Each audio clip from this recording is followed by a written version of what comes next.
ഹരേ കൃഷ്ണ. സർവം രാധാകൃഷ്ണ അർപ്പണമസ്തു. ജയ് ജയ് ശ്രീ രാധേ രാധേ. ഇന്ന് ധനുമാസം 1-ാം തീയതി. പാപങ്ങൾ അകറ്റുന്ന മാസമാണ് ധനുമാസം എന്നാണ് പറയപ്പെടുന്നത്. ബ്രഹ്മാവ് ഒരിക്കൽ ധനുമാസത്തിൻ്റെ പ്രത്യേകത എന്തെന്ന് ചോദിച്ചപ്പോൾ ഭഗവാൻ ശ്രീകൃഷ്ണൻ ഇങ്ങനെ പറഞ്ഞു: ഉള്ളം തെളിയുന്ന കാലമാണ് ധനുമാസം. എൻ്റെ മനസ്സിനും ഇഷ്ടപ്പെട്ട കാലം അത് തന്നെ. മാർഗശീർഷ മാസം, അതായത് ധനുമാസം, എല്ലാ മാസങ്ങളെക്കാളും മികച്ചതാണ് എന്ന് ഭഗവാൻ ഭഗവത്ഗീതയിൽ തന്നെ പറയുന്നുണ്ടല്ലോ. അതുകൊണ്ടാണ് ആ മാസം എനിക്ക് എപ്പോഴും പ്രിയപ്പെട്ടതായത്. ആ മാസത്തിൽ ചെയ്യുന്ന പൂജകളിൽ ഞാൻ സന്തുഷ്ടനായി എന്നെ തന്നെ ഞാൻ ഭക്തർക്ക് നൽകുന്നു. വൈകുണ്ഠവാസനായ മഹാവിഷ്ണുവും നടരാജനായ ശ്രീ പരമേശ്വരനും ദർശനമരുളുന്ന ഏകാദശിയും തിരുവാതിരയും ഈ ധനുമാസത്തിലാണെന്നത് ഏറ്റവും വലിയ സവിശേഷതയാണ്. ധനുമാസത്തിൽ അതിരാവിലെ ഉറക്കമുണരുന്നതും ഏറ്റവും ഉത്തമമാണ്. അതിരാവിലെ മനസ്സ് നിർമ്മലമായിരിക്കും. ആ സമയത്ത് മനസ്സും വാക്കും ശരീരവും ഭഗവാന് അർപ്പിച്ചാൽ 24 മണിക്കൂർ നേരം ഇടവിടാതെ ഈശ്വരധ്യാനം ചെയ്താൽ എന്തു ഫലം കിട്ടുമോ അത്രയും അനുഗ്രഹം ആ അരമണിക്കൂർ നേരം കൊണ്ട് ഹൃദയത്തിൽ നിറയും. മാത്രമല്ല, മനസ്സിലുള്ള ദുഷിച്ച വാസനകൾ അകലുന്നു. ഭജന ചെയ്താൽ സകല പാപങ്ങളും അകലുന്നു. ഭജന ചെയ്തുകൊണ്ട് ഊരുവലം വെച്ചാൽ ശരീരം ചെയ്ത പാപങ്ങളും അകലുമെന്നാണ് ഭഗവത് ഗുരു കാഞ്ചി ശങ്കരാചാര്യർ പറഞ്ഞിട്ടുള്ളത്. ദേവന്മാർക്ക് ധനുമാസം പുണ്യകാലമാണ്, മനുഷ്യർക്ക് പുണ്യമാസവും. മാത്രവുമല്ല, ഇന്ന് 38 തിങ്കൾ, ധനുമാസം 1-ാം തീയതി. ഇന്ന് തിങ്കളാഴ്ച വ്രതം അനുഷ്ഠിച്ചാൽ ഇരട്ടി ഫലം എന്നാണ് പറയുന്നത്. പാർവതീ സമേതനായ ശിവഭഗവാന്റെ ദിവസമാണ് തിങ്കളാഴ്ച. അന്നേ ദിവസം ഒരിക്കലോടെ തിങ്കളാഴ്ച വ്രതം അനുഷ്ഠിക്കുന്നത് അത്യുത്തമമാണ്.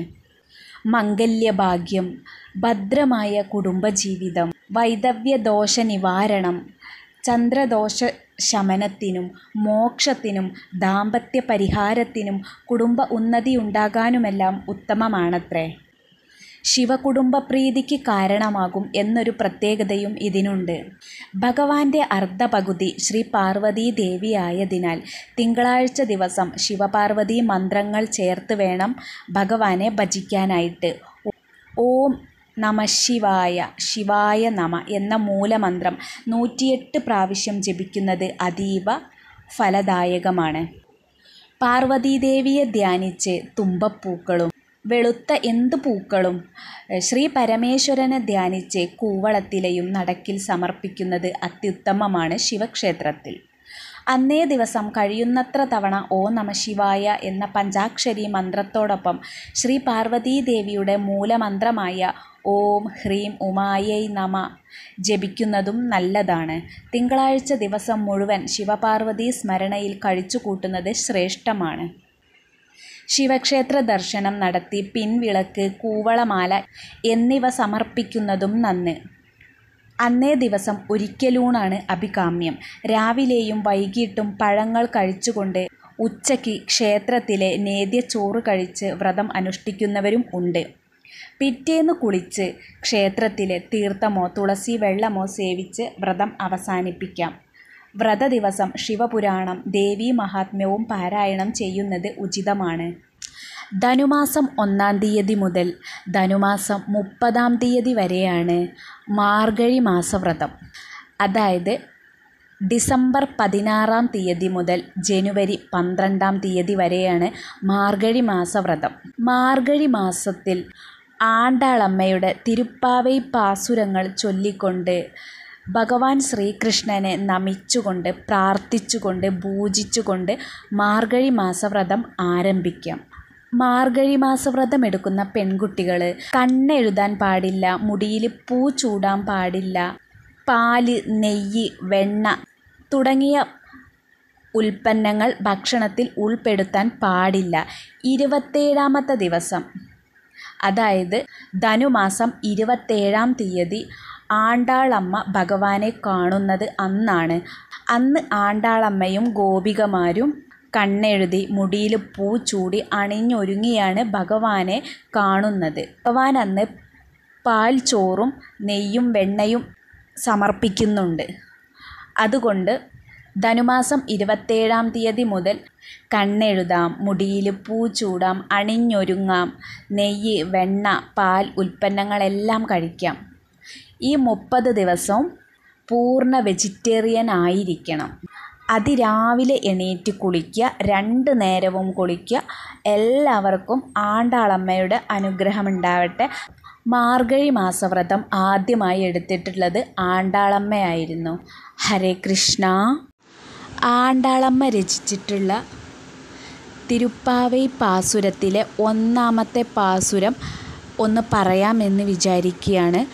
ആണ്ടാളമ്മയെ ശരണം. ആണ്ടാളമ്മ തമിഴ്നാട്ടിലെ ആയിർപ്പടിയിൽ ജനിച്ചതുകൊണ്ട് തന്നെ, തമിഴ്നാട്ടിലായതുകൊണ്ട് തന്നെ ആണ്ടാളമ്മ തിരുപ്പാവൈ പാസുരം രചിച്ചിട്ടുള്ളത് തമിഴിലാണ്. അതിൻ്റെ മലയാളം അർത്ഥം ഒന്ന് പറയാമെന്ന് വിചാരിക്കുകയാണ്. ഹരേ കൃഷ്ണ. തിരുപ്പാവൈ ആണ്ടാളമ്മ ഭഗവാന് വേണ്ടി സമർപ്പിച്ച് രചിച്ച അതിദിവ്യമായിട്ടുള്ളൊരു കാവ്യമാണ്. മനോഹരമായിട്ടുള്ള മാർഗഴി മാസം വന്നിരിക്കുകയാണ് സഖിമാരെ.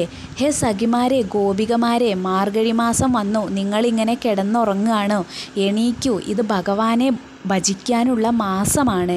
ശോഭയുള്ള ഈ പൗർണമി നാളിൽ നമുക്കൊരുമിച്ച് നദിയിൽ കുളിക്കാം. എന്നിട്ട് നമുക്ക് ആ ഭഗവാന്റെ ഗുണഗണങ്ങൾ കേൾക്കാം, വർണ്ണിക്കാം, ഭഗവാനെ അത് പ്രചരിപ്പിക്കാം. മൂർച്ചയുള്ള ആയുധങ്ങളാലും ധീരമായ പ്രവൃത്തികളാലും നമ്മെ രക്ഷിക്കുന്നവനാണ് ഭഗവാൻ ശ്രീകൃഷ്ണൻ. നന്ദഗോപരുടെയും അതിമനോഹരമായിട്ടുള്ള യശോദാമ്മയുടെയും ആ പുത്രൻ അവൻ മറ്റാരുമല്ല, ശ്രീമൻ നാരായണൻ. അഖിലാണ്ടകോടി ബ്രഹ്മാണ്ടനാഥനായ ഭഗവാൻ ശ്രീകൃഷ്ണൻ തന്നെയാണ്. സർവകാരണമായ ആ ശ്രീകൃഷ്ണ ഭഗവാനെ നമുക്ക് ഭജിക്കാം. വരൂ ഗോപികമാരെ. തൻ്റെ വീടിൻ്റെ അടുത്തുള്ള എല്ലാ ഗോപികമാരെയും അതിരാവിലെ പോയി വിളിച്ചുണർത്തുകയാണ് ഭഗവാന്റെ പരമഭക്തയായിട്ടുള്ള ആണ്ടാളമ്മ.